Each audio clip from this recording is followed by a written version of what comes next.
Yeah. Let's take a look at the next bird. There'll be more time for questions in just a moment. This next bird I would like to show you. This is a bird that you do have in your state. As of 2007, there was 9 successful nests, 16 territories, and 22 young were hatched just last year with this next bird. What you're about to see is the fastest animal on planet Earth. And no, I did not bring a cheetah. Of course, cheetahs are the fastest land animal, but this bird here can outfly a cheetah any day of the week. This bird has a nickname as the wandering hawk. It is found on every continent in the world except for Antarctica.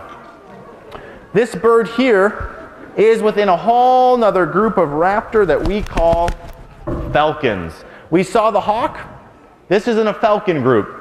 Now in North America we have 6 kinds of falcons. The largest is called the gyr falcon.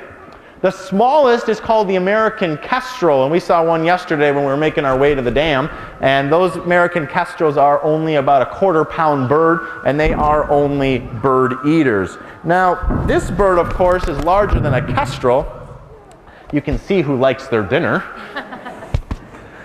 This bird is smaller than a kestrel, and what they are of course is the peregrine falcon. Peregrine falcons, as I mentioned, are the fastest animals on the planet. As I walk her around, I do want you to look at those thin pointed wings because she is built for speed. Let's kind of get her organized here before I walk. She's just too happy with that piece of food.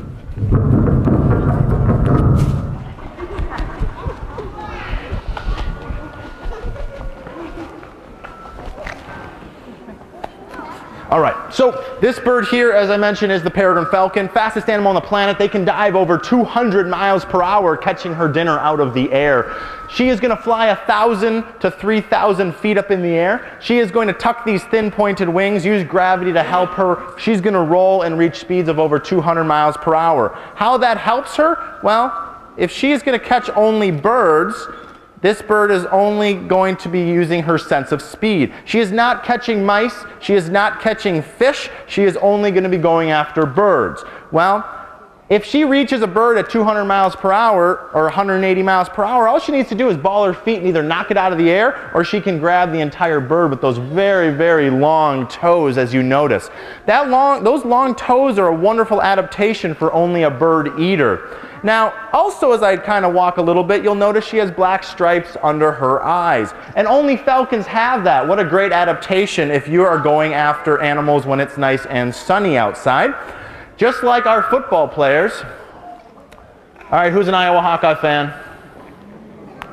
Think about your Iowa Hawkeyes putting those black stripes under their eyes. Cuts the glare of the sun.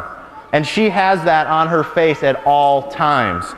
Now, besides that, look in her nose, and it may be difficult for those of you in the cheap seats in the back. Notice that she has a little button in her nostril, and what that helps her do is slow the speed of air down so she can actually breathe at high speeds, and that the air isn't going around the nose, but it's going in the nose. Now, this bird has a very interesting history, very similar to the bald eagle. This bird was affected by DDT after World War II into the 60s and the 70s. These birds were affected because DDT was sprayed on our crops.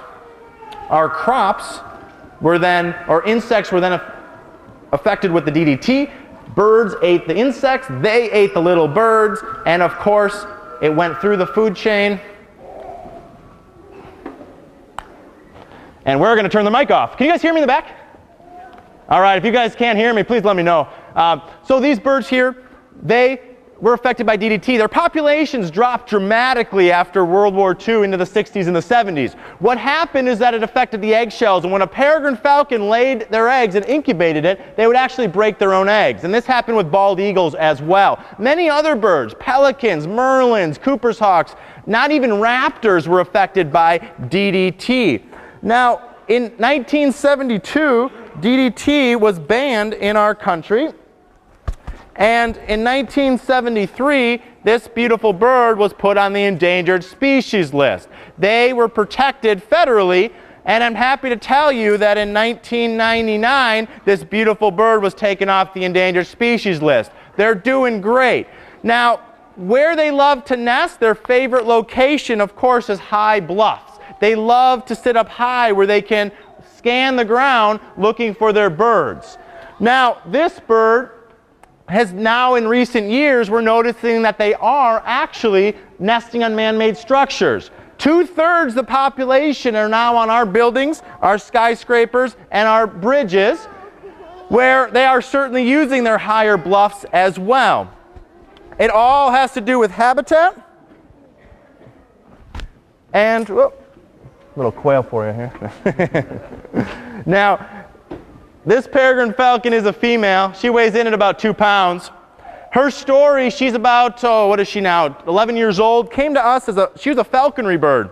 She was used in the sport of falconry, which is the oldest sport in the world, where these birds can be used for hunting. You have to get state and federal permits, but red-tailed hawks, kestrels, peregrine falcons, and other birds can be used in that sport. Instead of using a gun, you want to catch a pheasant, how about a peregrine falcon? Well, this bird wasn't hunting properly for the falconer. And that if she's under federal permits and state permits in order to be a falconry bird, she wasn't catching dinner. So the falconer gave her to us for education. If she was never going to catch food with a falconer, she could never be released and catch food on her own. And that's her story. I'd love to take a couple questions on falcons, very fast birds. As I mentioned, 6 species in North America, or questions about anything at this point. Yeah. How do they mate? Good question. How do they mate? So in their lifespan, there are really 3 times of the year where they use a lot of energy. In the fall is migration, in the springtime is mating time, and then the summertime is molting. So within the springtime, what they're going to do is establish territory. Going back to the question on mating for life, again, they mate to that territory. They're going to go through a courtship behavior. The boy is going to bring the girl food, you know, nice pigeon.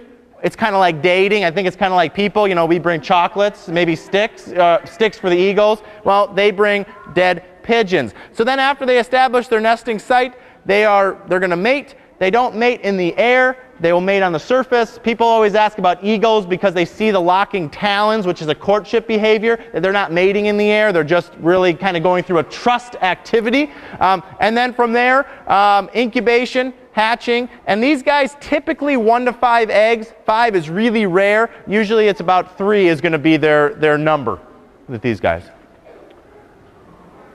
How about kind of the pink shirt? Yeah. How long do they live? Great question. The general trend is that they will live, if you are, the bigger the bird, the longer they live. She'll live a little less than like a red-tailed hawk. In the wild, probably like 12, 13 would be old. And then in captivity, she could live into her mid-20s. Yeah. Yeah. Why do? Oh.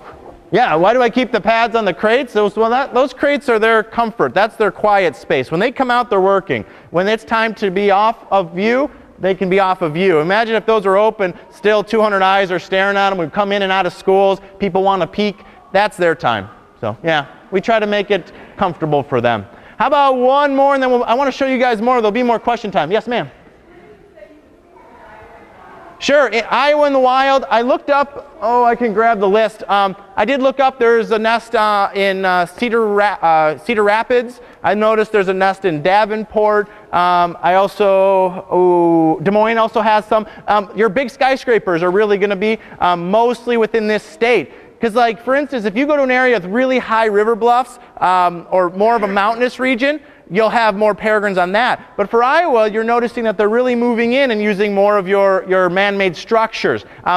Maybe after the show I have a list of a few sites. I can tell you where you can see them. But also there's a website called the Midwest Peregrine Society. They monitor all the peregrines within the Midwest and part of Canada. You can go in and type in your location and see where there's nesting sites of peregrine falcons.